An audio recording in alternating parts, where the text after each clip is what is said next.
ఈ 17 నెలల ప్రభుత్వంలో 20 లక్షల ప్లస్ ఇన్వెస్ట్మెంట్స్ ని అట్రాక్ట్ చేయగలిగాం.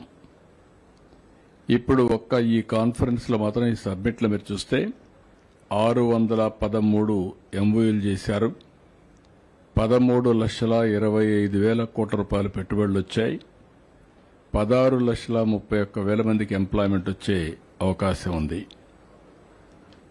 ఇందులో బ్రేకప్ కూడా ఫర్దర్ గా వెళ్తే ఎనర్జీ 63 వచ్చాయి. 5,33,350 కోట్లు వచ్చాయి. 2,66,772 మందికి ఉద్యోగాలు వస్తాయి. ఇండస్ట్రీస్ 193 వచ్చాయి. 2,80,384 కోట్ల రూపాయలు పెట్టుబడులు వచ్చాయి. 5,19,083 మందికి ఉద్యోగాలు వస్తాయి. ఇన్ఫ్రాస్ట్రక్చర్ 38 ప్రాజెక్టులు వచ్చాయి. 2,01,758 కోట్లు పెట్టుబడులు పెట్టారు. 3,06,649 మందికి ఉద్యోగాలు వస్తాయి.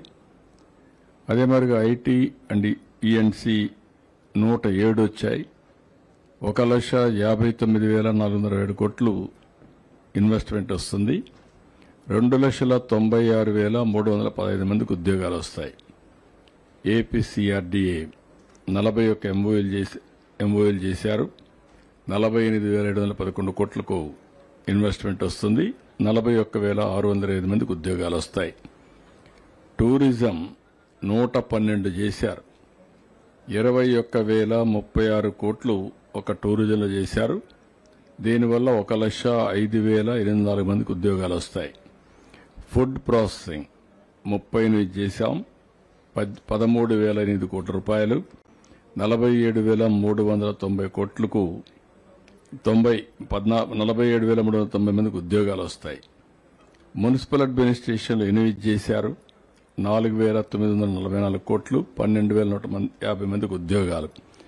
టెక్స్టైల్ 7 4,490 కోట్లు. 8,450 మందికి ఉద్యోగాలు. హెల్త్ లో 3 చేశారు.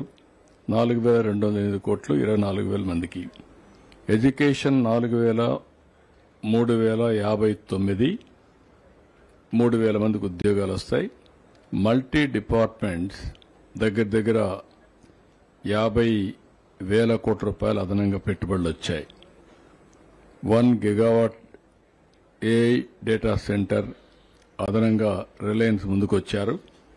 ఇవన్నీ కూడా మీరు చూసినప్పుడు దగ్గర 13,25,716 కోట్ల రూపాయలు 3 days లో సీరియస్ ఇన్వెస్ట్మెంట్ ని ఒక అవగాహనకు వచ్చాం.